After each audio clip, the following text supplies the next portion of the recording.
ಪ್ರಜಾಧ್ವನಿ ಇದು ಪ್ರಜೆಗಳ ನಂಬಿಕೆಯ ಧ್ವನಿ.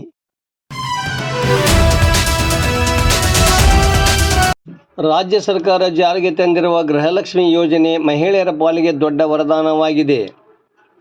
ಯೋಜನೆಯಡಿ ಪ್ರತಿ ತಿಂಗಳು ಬರುತ್ತಿರುವ 2,000 ರೂಪಾಯಿಗಳಿಂದ ಅವರು ಆರ್ಥಿಕವಾಗಿ ಸಬಲರಾಗುವಲ್ಲಿ ಸಹಕಾರಿಯಾಗಿದೆ ಎಂದು ಕಾಂಗ್ರೆಸ್ ನಾಯಕಿ ಮತ್ತು ಮಾಜಿ ಸಚಿವೆ ಉಮಾಶ್ರೀ ಹೇಳಿದರು.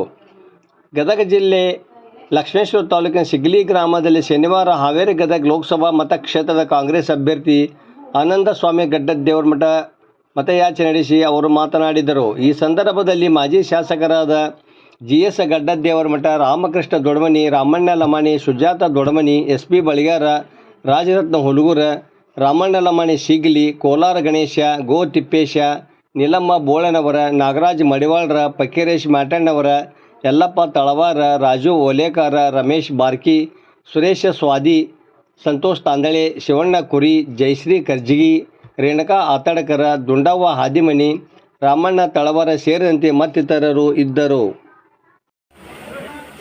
ಅವರ ಮುಖದಲ್ಲಿ ನಗು ಕಾಣ್ತಾ ಇದೆ